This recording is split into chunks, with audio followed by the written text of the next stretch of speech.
ಎಷ್ಟು ಏನೋ ಮ್ಯಾಜಿಕ್ ಮಾಡ್ತಾರೆ ಅಂತ ಗೊತ್ತಾಯ್ತಾ ಯಾವ್ದ್ರ ಎಲೆ ಅಂತ ಸ್ನೇಹಿತರೆ?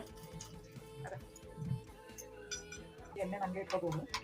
ಇಮಿಡಿಯೇಟ್ಲಿ ಏನಾನ ಆದಾಗ ಅದು ಎಣ್ಣೆನ ಸವರ್ಬಿಟ್ರೆ ಇದ್ರಲ್ಲಿ ತುಂಬಾ ಮೆಡಿಸಿನ್ ಅಂಶ ಇದೆ. ಸುಟ್ಟಗಾಯಕ್ಕೆ ಎಲ್ಲ ವಾಸಿ ಆಗುತ್ತೆ. ಅಂದ್ರೆ ಆ ಕರೆ ಕೂಡ ಉಳಿಯಲ್ಲ ಇದರಲ್ಲಿ.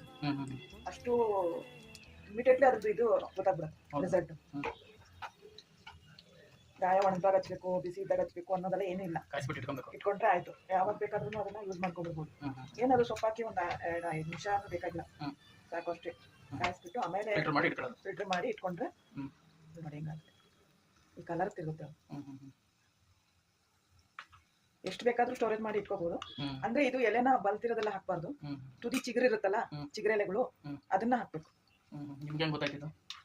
ನಮ್ಗೆ ನಮ್ಮ ತಾಯಿಯವರು ಬೇಗ ಮಾಡಿ ನೋಡಿದೀರಾ? ನಮ್ ತಂಗಿ ಮಗನಿಗೆ ಇವಾಗ ಆಗಿತ್ತಲ್ಲ, ಸುಟ್ಟೋಗಿತ್ತಲ್ಲ ಎಲ್ಲ, ಅದಕ್ಕೆ ಒನ್ ಡೇ ಹಚ್ಚಿರೋದಷ್ಟೇನೆ ಮುಗ್ದಲ್ಲೆಲ್ಲ ಕ್ಲಿಯರೆನ್ಸ್ ಆಗಿದೆ. ಈಗ ರಿಸಲ್ಟ್ ಗೊತ್ತಾಗಿದೆ, ಕ್ಲಿಯರೆನ್ಸ್ ಆಗಿದೆ. ಇನ್ನ ಎಲ್ಲೋ ಒಂದ್ ಸ್ವಲ್ಪ ಇದೆ ಅಷ್ಟೇನೆ. ಇನ್ನೊಂದು 2 days ಹಚ್ಚಿದ್ರೆ ಸ್ವಲ್ಪ ರಿಸಲ್ಟ್ ಬರುತ್ತೆ. ತುಂಬಾನೇ ಆಗುತ್ತೆ. ಇವಾಗ ಸುಟ್ಟಿದ ತಕ್ಷಣ ಹುಡ್ತಾ ಇರ್ತಾರೆ ಎಲ್ಲರೂ, ಎಣ್ಣೆ ಎಲ್ಲಿದೆ, ಪೇಸ್ಟ್ ಎಲ್ಲಿದೆ, ಪೇಸ್ಟ್ ಹಚ್ಕೊಂತ ಕೆಲವರು, ಪೇಸ್ಟ್ ಎಲ್ಲಿದೆ, ಅದೆಲ್ಲಿದೆ, ಇದೆಲ್ಲಿದೆ ಅಂತ ಹೇಳಿ.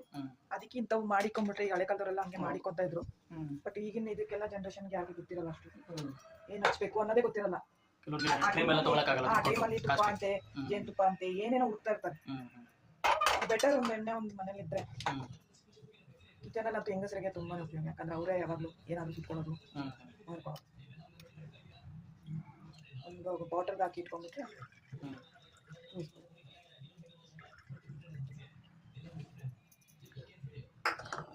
ನಿಮ್ಮ ಈ ಮಾಹಿತಿ ಕೊಟ್ಟಿದ್ದಕ್ಕೆ ಒಂದು ಥ್ಯಾಂಕ್ಸು. ಎಷ್ಟೋ ಜನಕ್ಕೆ ವಿಡಿಯೋ ಹಾಕಿದ್ರೆ ನೋಡಿದವರು ಅನುಕೂಲ ಮಾಡ್ಕೊತಾರೆ. ಬೇಕು ಅನುಕೂಲ. ಯಾಕಂದ್ರೆ ಆಯುರ್ವೇದಿಕ್ ತುಂಬಾನೇ ಯೂಸ್ಫುಲ್ ಆಗ್ತದೆ.